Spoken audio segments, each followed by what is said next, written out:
All right, we are live. Okay. Good afternoon, everyone, and thank you for joining us. I'm Ashley Carl, Executive Director of Marketing and PR for Hillsborough Community College. On behalf of the Manufacturing Alliance of Hillsborough County and its founding partners, which includes Hillsborough County Government, HCC, the School District of Hillsborough County, and CareerSource Tampa Bay, we're very pleased to welcome you to today's discussion and introduce you and your families to careers in the field of manufacturing. The goal of the Manufacturing Alliance is to help address the skills gap and worker shortage in our local manufacturing community by increasing the community's awareness of manufacturing careers here in Hillsborough County and the available training programs. The Alliance's website is a great repository of information and resources, and I would encourage you to visit it following this afternoon's program. Today's discussion includes a panel of manufacturing industry professionals, educators, and employers, and will be moderated by Dan Schneckenberger, who is the Director of Business Services for CareerSource Tampa Bay. CareerSource serves as the local workforce development board responsible for carrying out workforce development services in Hillsborough County. Essentially, their role is to help residents find employment and employers find the talent to meet their needs. For information about CareerSource Tampa Bay, please visit their website at careersourcetampabay.com. And I think you just got a brief look at their website. If you have any questions throughout our discussion, please use the Q&A button on the bottom of your screen to type in your question. We will have time at the end of the panel discussion to answer them. To get us started, why don't we take a dry run with the Q&A button? I'm going to ask everyone a question and ask that you submit your answer by using the Q&A button. So are you ready? Let's go. What is your perception of manufacturing as a career for you or for your child? As you're typing your answer, again, using the Q&A button, I'll go ahead and turn the remainder of the meeting over to Dan. Okay, thank you so much, Ashley. Again, Dan Schneckenberger. I am the Director of Business Services for CareerSource Tampa Bay, and I welcome all of you who are attending this webinar on manufacturing. As a Director of Business Services, we focus on manufacturing as one of our key 6 industry sectors. And this industry is very big and very lucrative in Hillsborough County. We do a lot of data analysis, and we pulled up some data just to give you a snapshot of what the manufacturing industry is in Hillsborough County.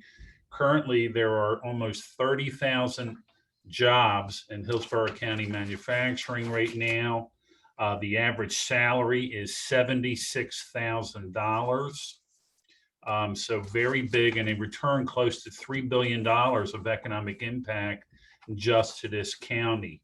And the other statistic I would like you guys to really remember is close to 50% of the current workforce is over the age of 45. So we definitely want youth participation in manufacturing so they can continue to run and grow successfully here in the county.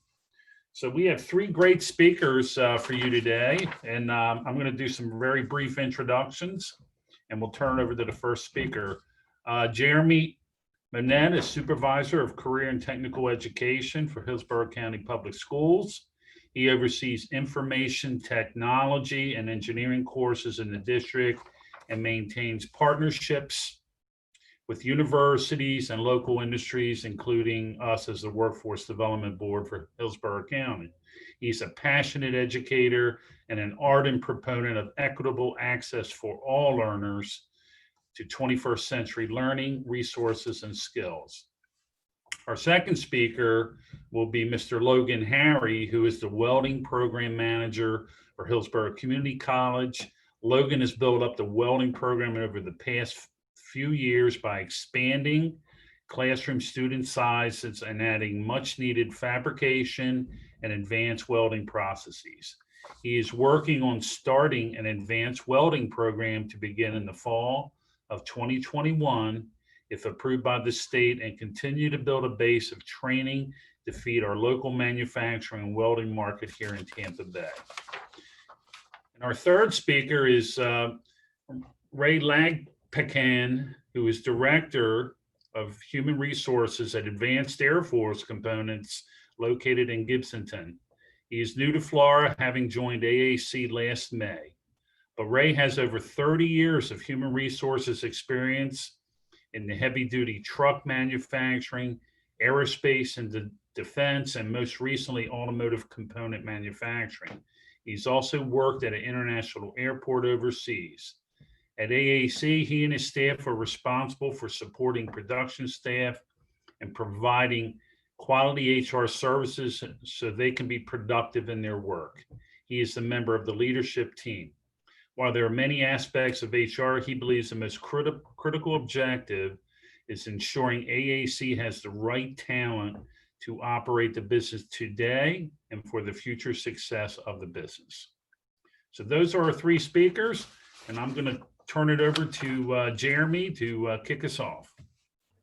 Thanks, Dan. Appreciate the introduction, and thank you to everybody for having us. The school district really cherishes our partnership with local manufacturing, and we certainly want to maintain that moving forward. Hillsborough County Schools has a strong priority around manufacturing education, and we really have three main goals this year. Goal number one is going to be to grow and support the existing programs that we have in manufacturing and engineering. So for those of you that are unfamiliar with Hillsborough County Schools, we have a couple really robust programs. One at Armwood, one at Middleton comes to mind with Gaither, where the students really get to put their hands on some meaningful technology, some great resources that the kids can utilize to get that exposure and that experience to manufacturing. These are teachers and programs that have a critical knowledge base, and they really have an opportunity to expose students to the highest possible level of manufacturing. And we want to continue to support and expand those programs. The second goal that we have is pushing the manufacturing connections that we have currently and experiences into our more diverse learners through our engineering and robotics courses. So if you're a student that isn't necessarily at a Middleton or at an Armwood that has a machining teacher in a specific manufacturing program, you still have equitable access to this important curriculum and this important instructional topic. So if I'm a middle school student, how am I being exposed to the ideas of manufacturing in general? If I'm at a traditional high school and I'm looking for professional avenues for growth or what I'm going to do with workforce once I graduate, how have I been exposed to these concepts, these important opportunities right here in our own backyard? And that's part of the thing that we do with our partnership with the Manufacturing Alliance, where we take students on tours through the different manufacturing facilities, where we had a really nice program this year where each and every individual teacher was able to click on and see a tailor-made video of the local institutions and what they brought to the community and what the jobs look like. And then there was a live Q&A where we could actually interact with our students. So we certainly want to continue the programs that we have in place, which are really in depth and high level. And we want to expand that equity and access to all of our learners through our middle school and high school engineering and robotics courses. But largely, and I think most importantly, we're trying to redefine what manufacturing is and kind of what it looks like to your average learner. So I see over here in the webinar chat that we have a quote that says, "I think manufacturing is evolving fast, but the community doesn't always realize how robust it is." And I couldn't agree with that more. You know, when I first had a chance to go to some of these facilities, I was blown away. This is not your typical manufacturing that you think of from 50 years ago, right? We have industries locally that make parts for every airplane that flies out of Tampa, all the way to NASA, to the US military. And I think that our learners and our parents and our communities can certainly better understand what that looks like in Hillsborough County, how valuable that is for our community, and more importantly, kind of what it looks like in the 21st century.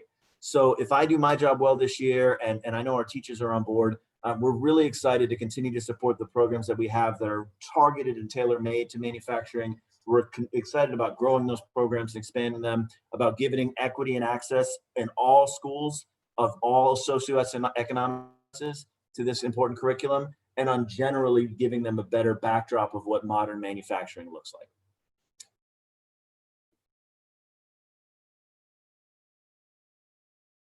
And then Dan, do I just throw it back to you, my friend?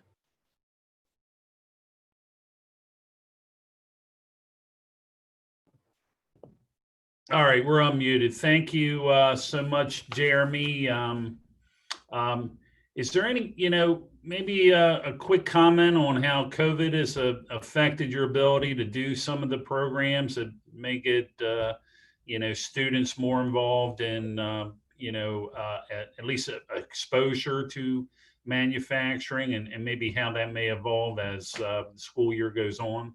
Yeah, I mean, COVID is the train that has derailed many projects in Hillsborough County Schools, and we've adapted to we have about 50% of our learners are remote and 50% are brick and mortar, and that varies campus by campus. We have 35 high schools. Of the students that are e-learners, we have about 20% of those coming back this new grading period. So we're seeing an increase in the amount of students that are coming back for brick and mortar learning. For our traditional learners who are brick and mortar, they still have access to all of that robust, hands-on, engaging instruction. The major challenge that we've experienced is, how do you get kids to put their hands on something meaningful, which is a fundamental part of manufacturing education and engineering in general? How do you replicate that experience at home when you don't have a teacher that can reach a reluctant learner, inspire the students to engage with the material, or give them anything physically they can put their hands on? So we've done a lot of different remote learning tools. We've utilized a lot of software. We've got some SketchUp software that we really like, but we found that there just is no supplement for a quality instructor in the room. And there's no supplement for getting kids to this isn't math class, right? They're not sitting there being talked at for 45 minutes. They actually physically get to interact with what they're learning. And we're really struggling with that. But what we have been able to do is bring the same conceptual understanding, engage them as thinkers, and then, like I said earlier, with our manufacturing alliance, provide them virtual field trips and experiences where they can still engage with local industries, and it still becomes practical, right? It's not a, the only manufacturing exposure they've gotten was something in the history book from, the 1920s. They can still see the modern partners that we have and have a better understanding of what it looks like in Hillsborough County.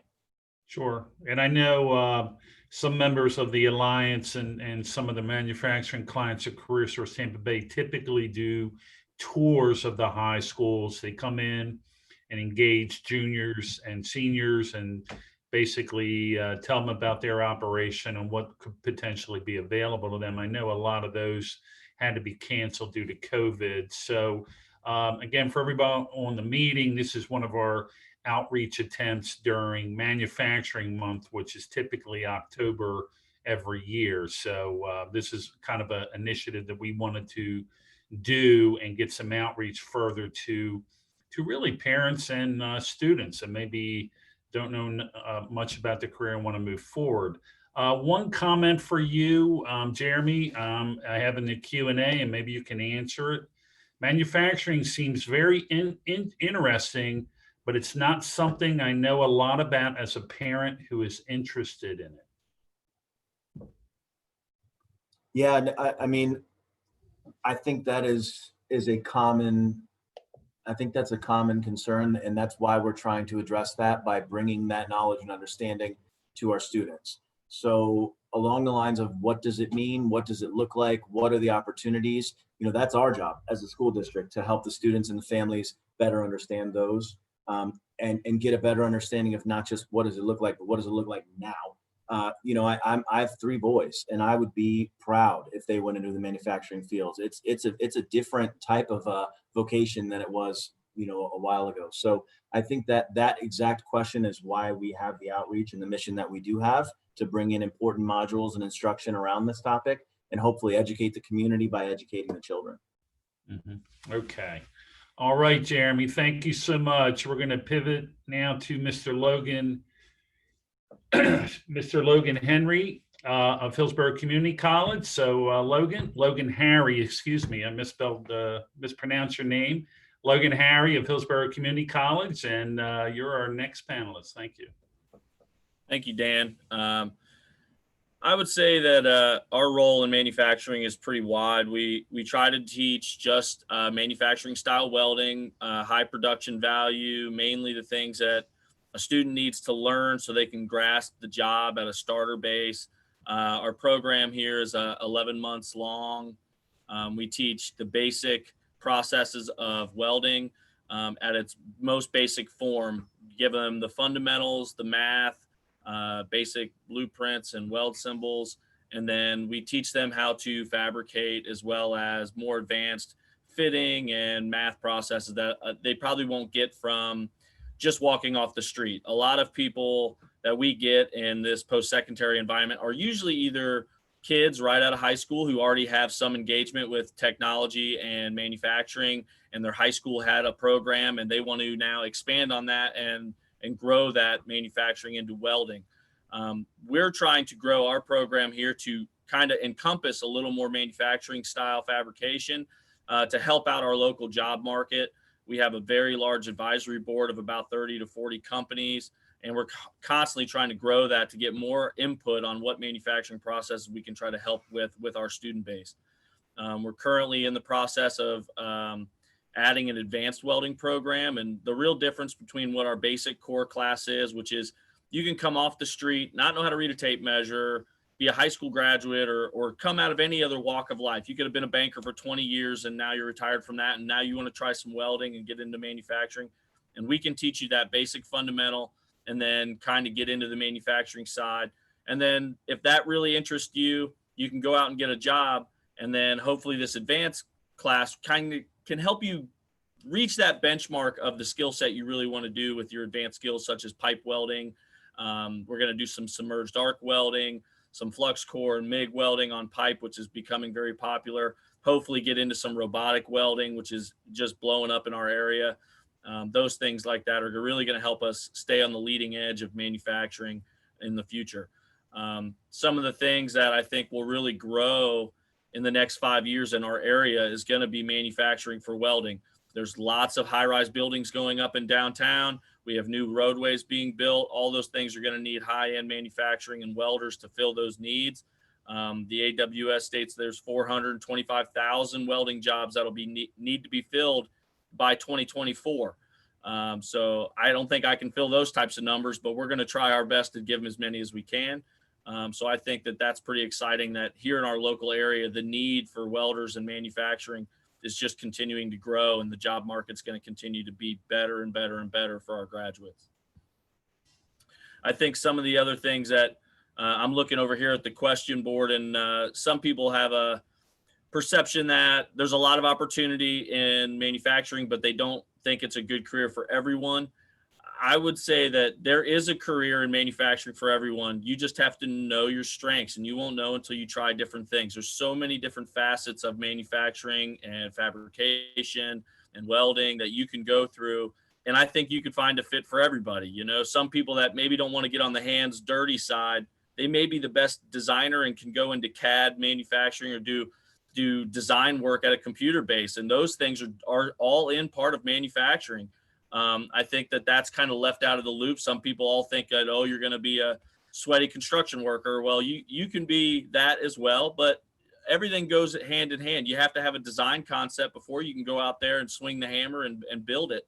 So, you know, you need all those parts of the puzzle to get it going, and you're just a cog in the wheel that has to keep moving. So I think it's a great opportunity here in Tampa Bay with what Jeremy has in the high schools and the schools in our county. And then from that, they can come into our post-secondary program and continue to grow over the next couple of years. The other great thing that we have is an opportunity to take what you get in our 11-month program.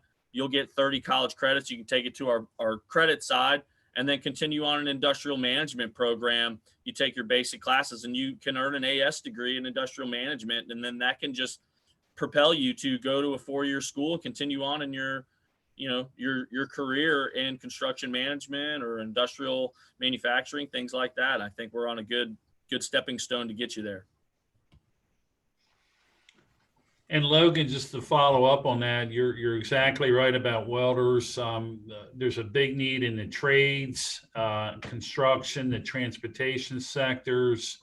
A lot of there's a lot of highway activity, in that West Shore area. We've helped place welders for the organizations that are working on that state contract.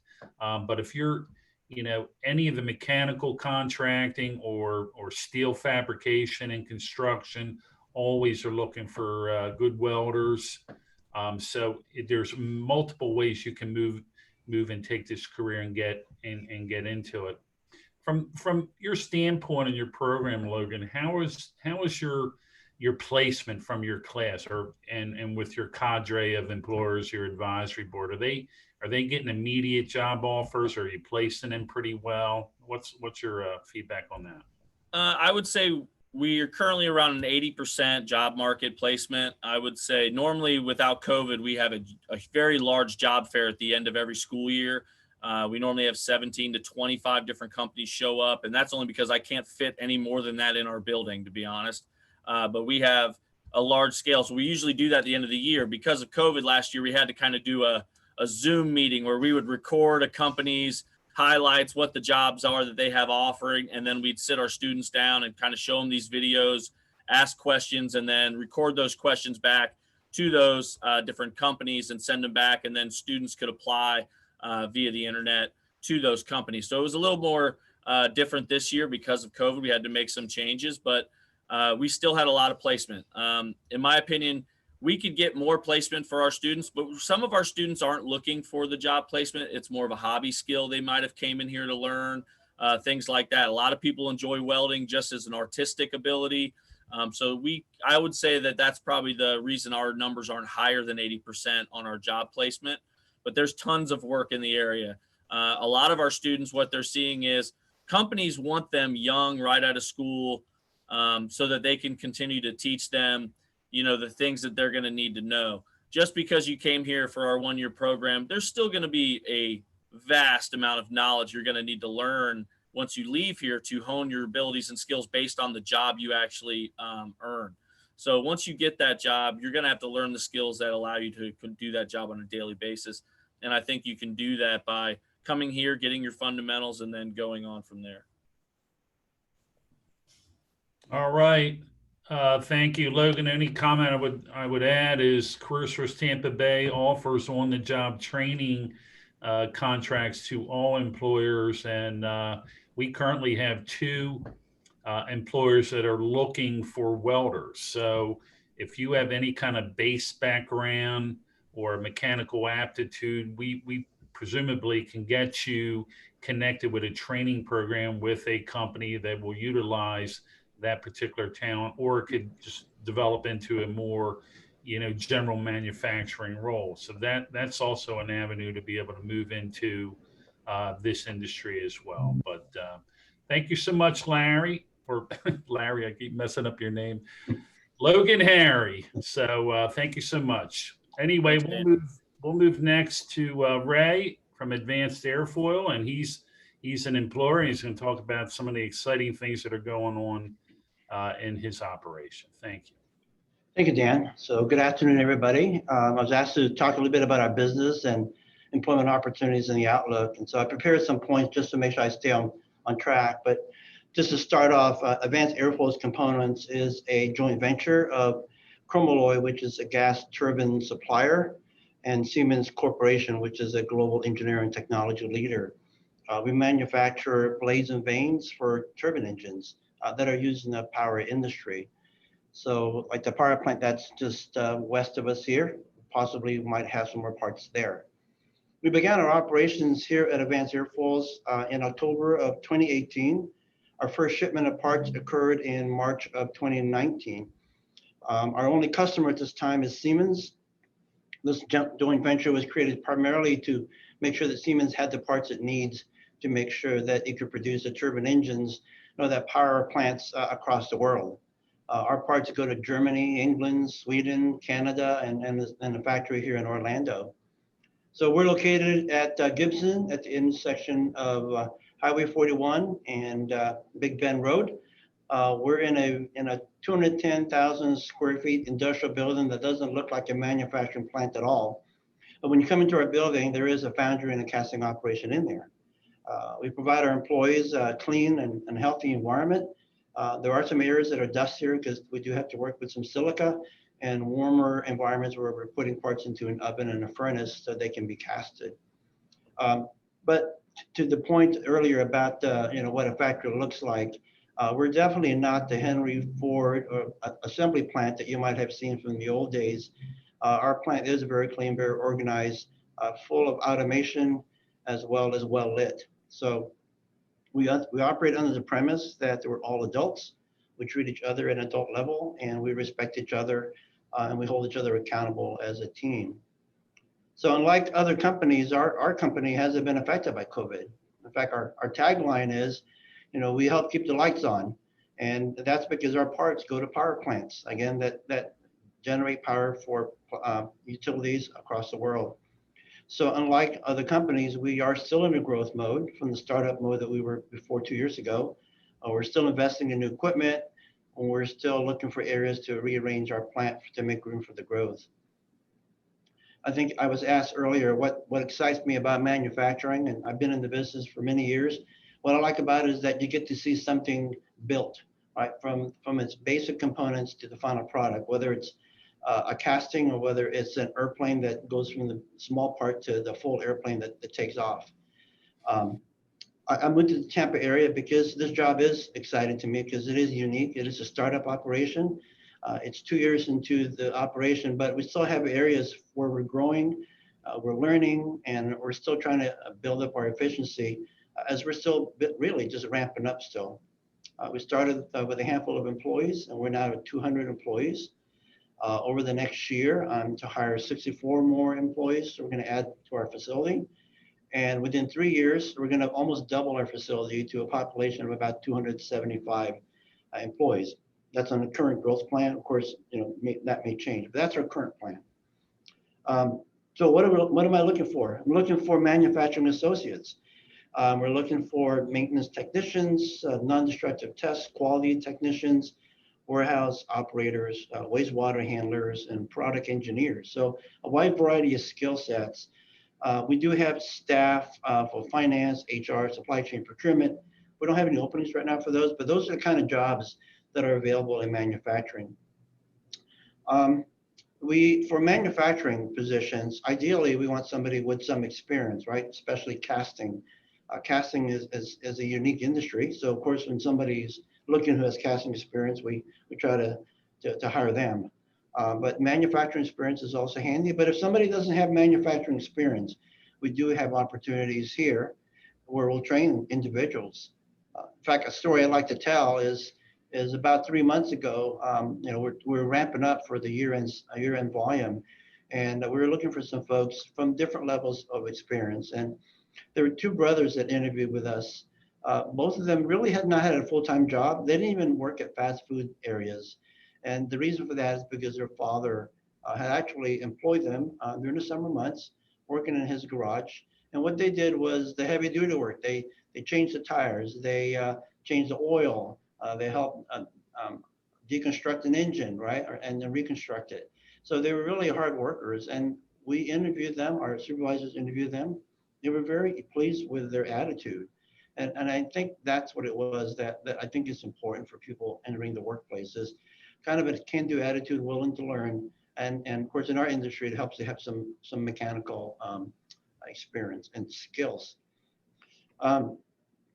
So I really like telling that story because today they're still very good employees. Our supervisors talk highly about them, and they're excited when they talk about them. So I'm real pleased with that. So kind of in closing then, what I just want to emphasize to this forum is the interpersonal skill sets are just as important as the technical skills, in my opinion.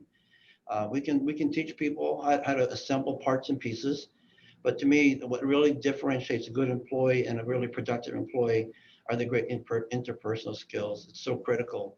Someone who's willing to listen to someone who's more experienced, but also someone who's more experienced is willing to somebody who's new, who may have a different perspective on what we do.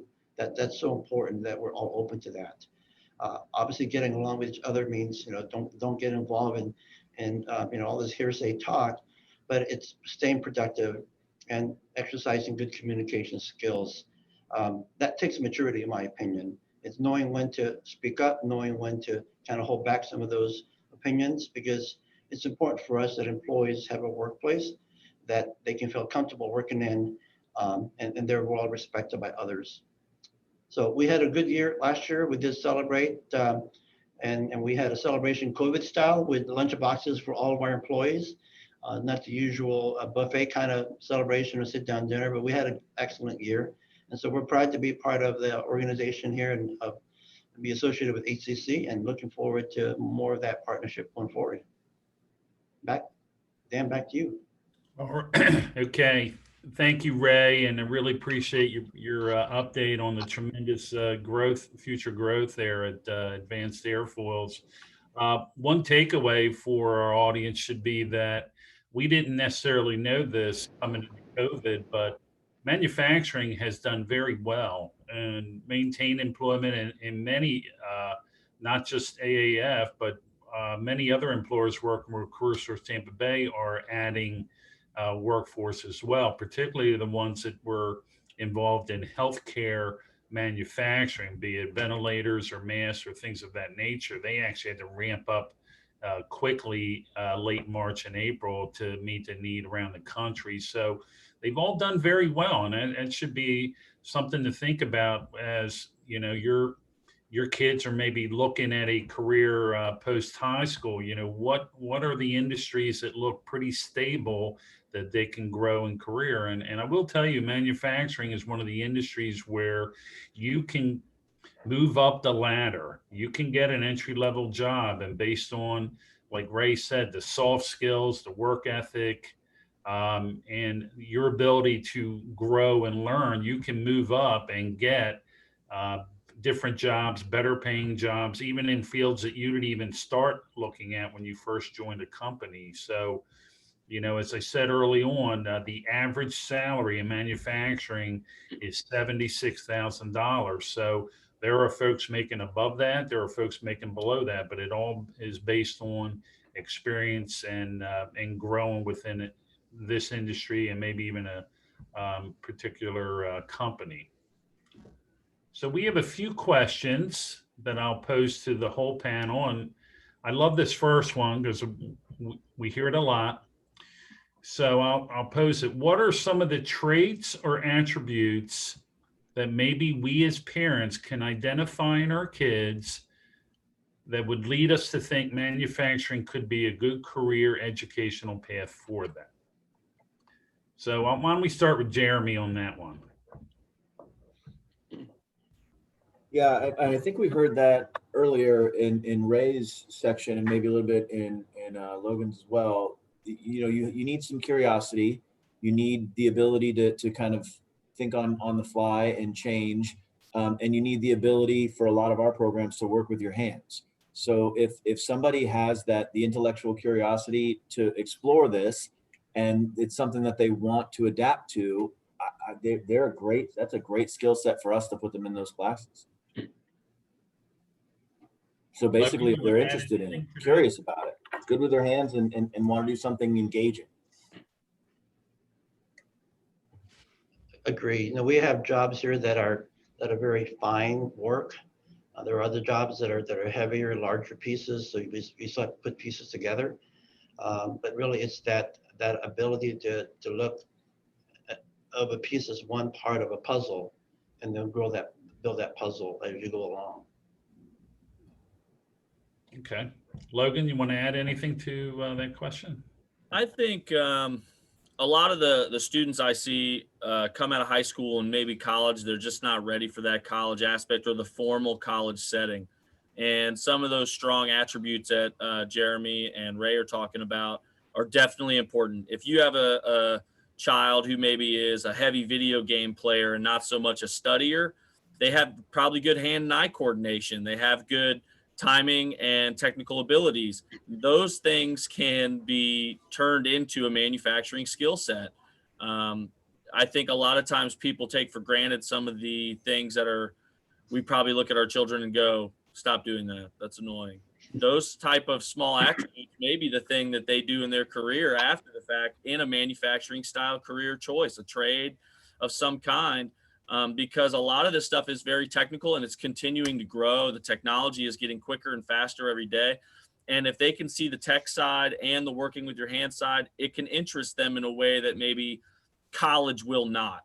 That's why I'm a big fan of, if they have interest in a trade in a high school format, they should 100% look into a post-secondary trade program or join a union or anything like that, because those 4 years of them doing that is probably going to be more lucrative. And to be honest, some people just aren't ready to go to formal college. I didn't go to formal college until my late 20s. And some people are, I went straight into a trade school at 18. And I think it worked out for me. And that was the mindset that helped me get there. And I enjoy working with my hands. I really enjoyed as a kid playing with Legos and building things and working out in the yard with my father, doing things like that, carpentry, anything. I just always enjoyed the process of the plan, setting it up, and then building it and coming to the full end and seeing the full picture and going, wow, I helped that. I built that. So if you have a kid that enjoys those things, or, maybe thinks outside of the box, but is intrigued with working with their hands, I think it's 100% the best way to go. Okay, thank you. I got another question here, maybe for Jeremy mostly, but if any of the other panelists can weigh in. I have a son in middle school, and it seems like a more hands-on approach would be a good fit for him. What kinds of options are there in the middle schools in Hillsborough County Public Schools? Yeah, I have three sons, and one is in 5th grade and one is in 8th grade. And I can tell you they're good students, but like Logan said, they want to engage with stuff, man. They want to put their hands on stuff. So in the middle schools, it's a little bit more complicated, where we can't go program by program and build out like a robust pathway of learning. We kind of more go course by course.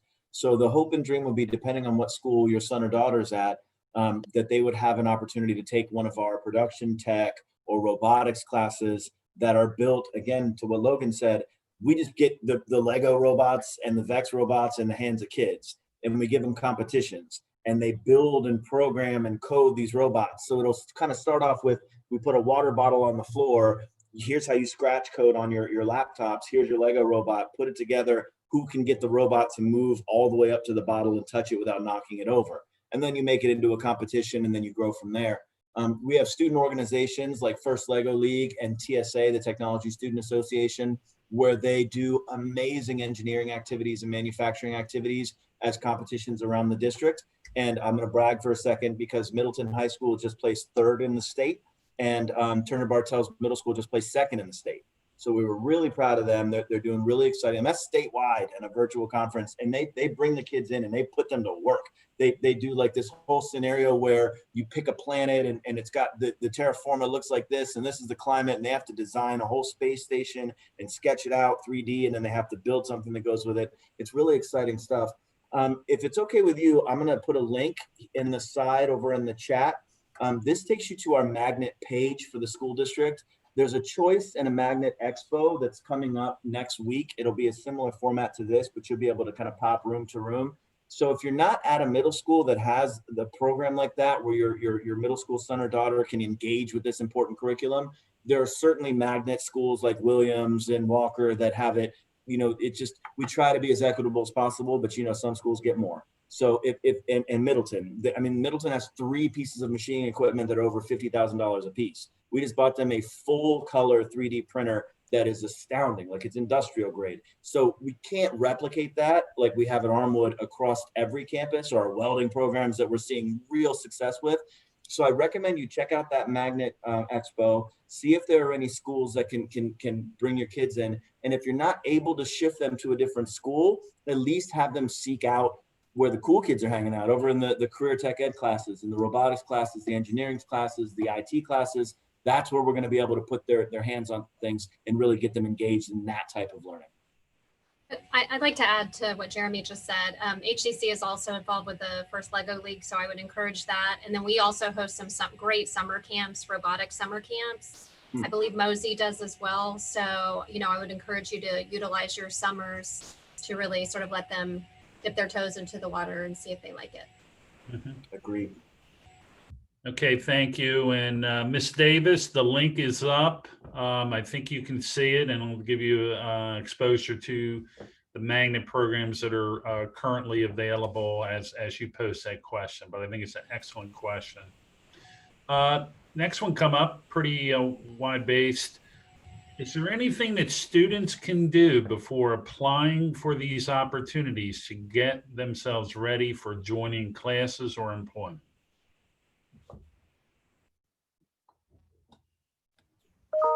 I can touch on that. I always tell students if they come in for a tour or something like that and they are interested in welding, but they want to know more before they sign up for the class, what I tell them is go on YouTube, look up welding videos, manufacturing videos, things like that. That'll kind of warm them up to the idea of what we're doing here. The other thing they can do is, maybe come in for a tour, walk around our shop, see the things. They can touch them. They can ask questions. I also have a virtual reality welding simulator. They can come in, put a welding hood on, and try some welding for real life without all the scary parts. No flames, no fire, no sparks. They get to do it in air conditioning. I can stand right there and coach them, and then we can dive into what they actually welded in that scenario and see what they did well and what they did poorly. And they may be able to do that and see, hey, this isn't for me. Well, guess what? We have 5 or 6 other programs here at the training center, and they all do a different trade, whether it be mechanics or painting or auto collision, and they have virtual reality simulators as well. And you can really get a good idea of 5 or 6 different trade skills here at HCC that we offer, and be able to really test their hand at it and see if it's something they could see themselves doing in the future. So I think that's great. And coming on site to see what we're doing, we work with the school district for a program called Career Pathways. I believe it's typically held in March. And the college and career counselors invite students to sign up for it.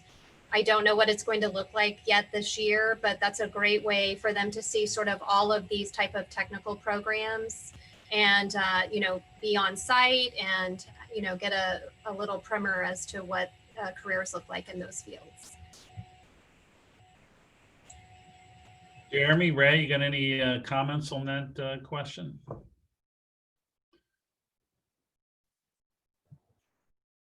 Unmute yourself, Ray. Sorry, there I am. Yep. I would really just support with everything that's been said. Any opportunity you get to expose yourself to something mechanical, hands-on is good. The comment about, if your kid's a video game player, even those hand-eye coordination skills are important. There are some jobs that would actually kind of robotics. So those skills actually come in handy for us, being able to manipulate robots. And really some of them look like joysticks in games that are being used today. So the other thing might be, it doesn't hurt to interview with companies, because sometimes they'll give you tours of the facility and they'll give you an idea of what we do. I've interviewed some folks and they come in and they find our facility just surprising. They don't know what we did here. They don't know what we have here. Some would say, this isn't for me. It's not the kind of place I think I want to work at. Some, they just get really excited all of a sudden, not even knowing what they got themselves into. So certainly, I think as an industry, we owe it to the community here that we need to help out in getting more exposure to students on what we do as a company and what we do as industry. So I'd support that. Very good. Next question from Mr. Flack. Are there any outside options, programs that aren't at the schools to learn about these career paths? I can certainly answer that. Cursor Tampa Bay has a number of training providers, and some of them are directly related to Hillsborough Community College, but also we have a number of providers of which people can come in, and if they're eligible based on criteria set up by the Department of Labor, we can enroll you in introductory classes and even in some more advanced classes that are 100% reimbursable to the applicant. So you can look at our website, careersourcetampabay.com, and look under programs where the training providers and the classes are outlined, or you can come into any of our 5 facilities in Hillsborough County and learn about those as well. A few more questions. I have a senior in high school and I'm not sure that he's ready for college. Are these jobs he could get without a degree? Easy one. yes. You can go to college here at HCC, which is still going to college, but you're just going for a trade skill. Right. And you don't have any degree when you leave. You get a certificate of completion. We get you a certified welder certificate, which is approved by the American Welding Society. We're an accredited test facility. We do that right here on site. They don't have to leave to go do it. And they will be able to have an opportunity at many jobs right from graduating from here. And most of my students have job offers before they even graduate. And these jobs are, in my opinion, very good. Last year, we had about 20 students picked up by Air Products. They're a very large heat exchanger company that's based down in Palmetto, like right over from the Manatee County Port on 41. And they hired most of our students paying around $19.50 to $20 an hour right out of school. Where they're all working full time. There's even an exchange rate for working night shift. And I'm sure there's hundreds of other companies in the area that all do the same. With welding, you don't need a degree. You just got to be able to do the skill. So there's a lot of opportunity there. So what's the average number of hours on the job for an entry level welder? Is it 40? Is it 40 plus? It's 40 plus for sure. Every job I've ever had, I worked 50 hours plus. I've never had a job that only worked me 40. This is the first job I've ever had that worked me a standard work week. I've always worked overtime. I'm a victim of working the 7-day schedule. I did that for about 10 years where you just work 7 days a week, 10 to 12 hours a day. But that's how welders make good money. The overtime doubles your pay pretty much. But welders are in such need. Usually you don't have a hard time getting the work. If you get hired on, they're going to tell you, hey, man, hope you like Saturdays because you'll be here doing work because that's very common. But some young companies won't work a lot of overtime for young welders because they don't want to push them too hard in the beginning. So some will only work 40, but very rare you get a part-time job. It's a full-time gig when you get hired on. All right, awesome. So at AHC, we don't require a college degree to come work here for manufacturing positions. In fact, we just require a high school diploma, and then that will get you as a minimum requirement.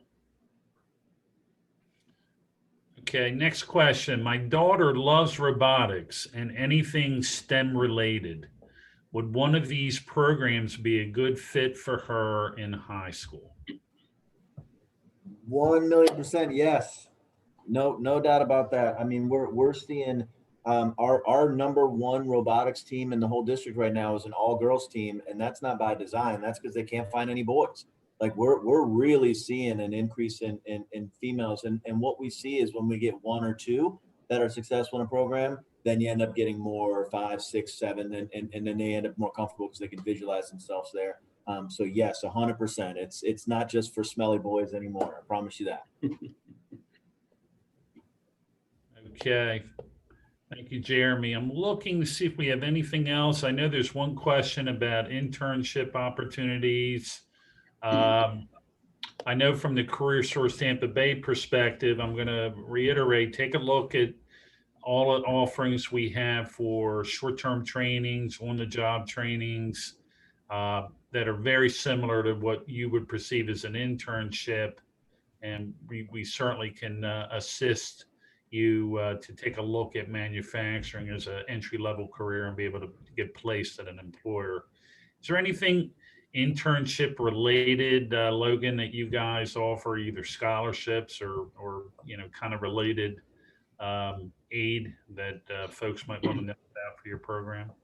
My program currently doesn't have any internship opportunities, and the only reason we don't is because honestly, we'd be willing to do it. I'm all for an internship program.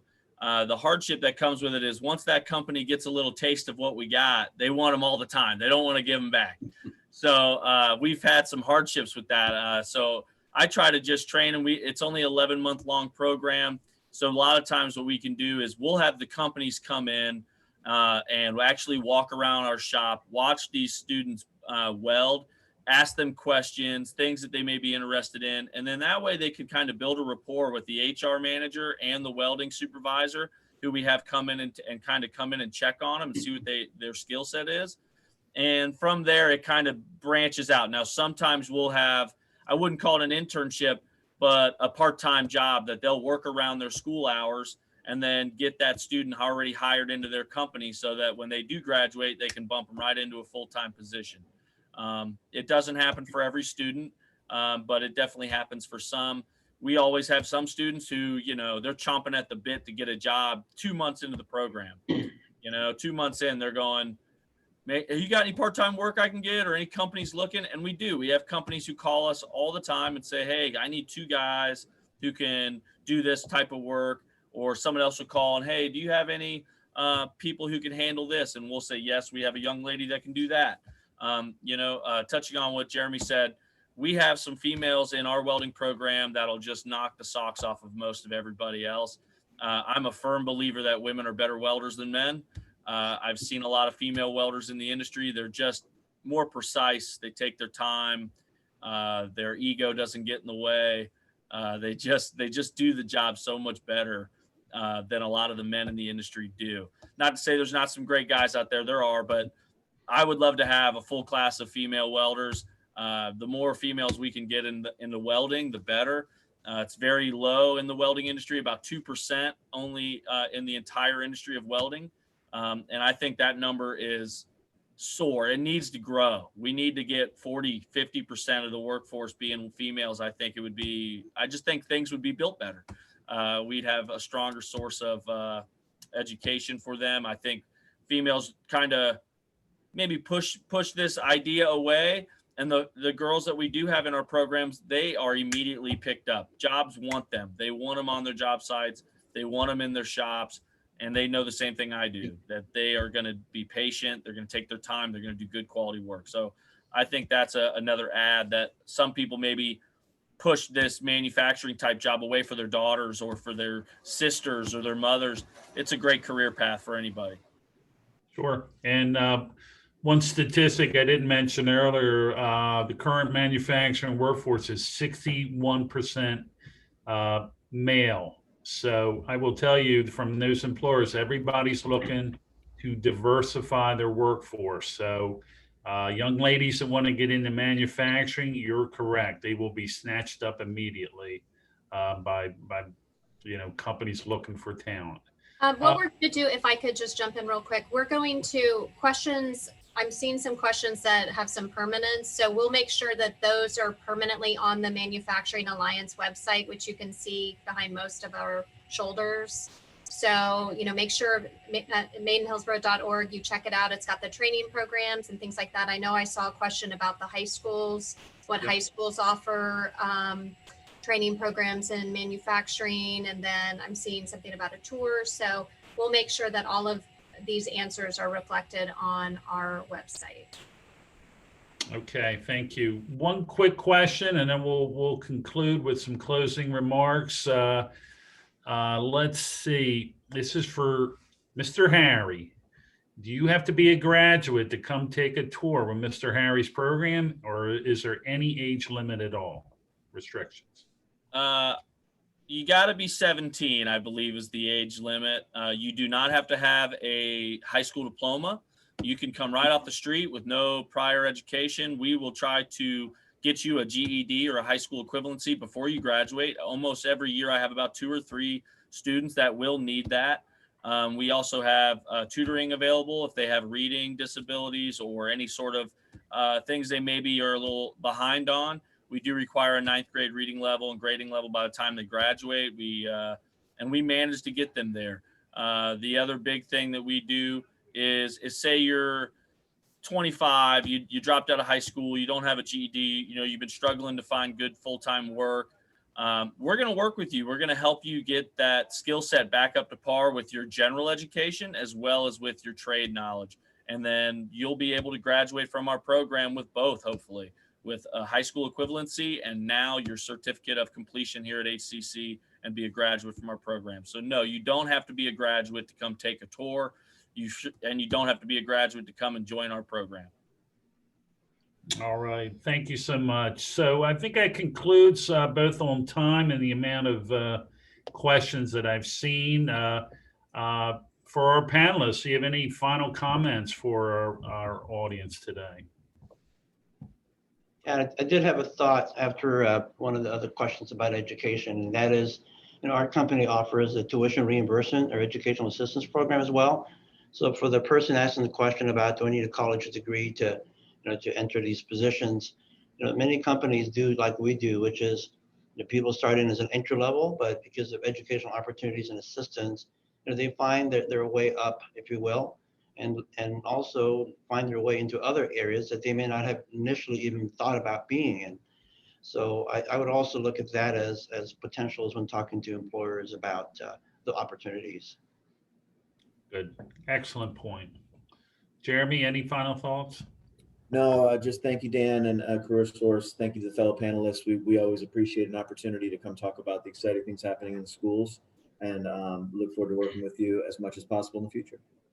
Awesome. Ashley, any last minute plugs for HCC or things in manufacturing you like to- We certainly think it's a great place to come. I mean, for the jobs and the economy, particularly for the recovery. I mean, you don't need a 4-year degree. All the data supports that. And, we're offering in-person and online classes. So whatever you're comfortable with, we have something for you, and that will lead to a very nicely paying job.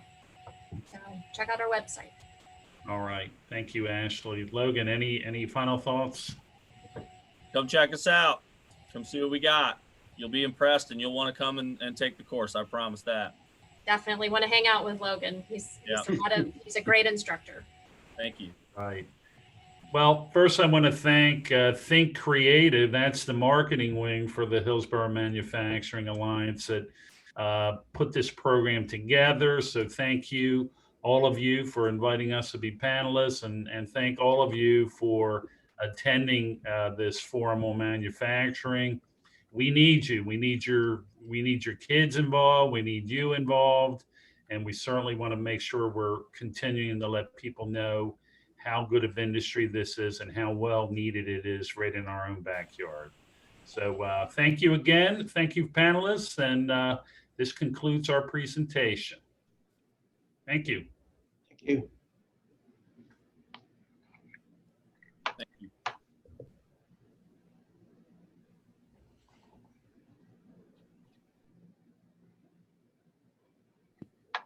Thank you, guys. That was awesome. All right, good. That was fantastic. I was going to call, it's funny. I met Logan once, but I wanted to call him Dirty Harry, and then I called him Larry. I'm like, that name is just stumping me here. We have 7 attendees still on the line, it looks like. Oh. Just wanted to let everyone know. No problem. All good questions, attendees. That's why we were doing this. I'm going to drop off. Thanks, everybody. Have a great day. Thank you, thank you. Jeremy. Thank you, Jeremy. Appreciate Nice it. to meet you all. All right. You take care, everybody, too. All right, everybody have a nice day. Thank you, guys. Thank you, Logan.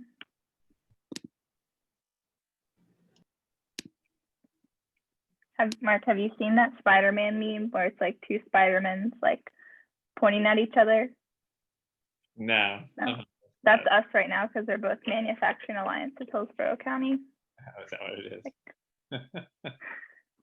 Cool. Well, I think everyone who's attending is part of who's still on. So I'm going to go ahead and end this. Yeah. Okay.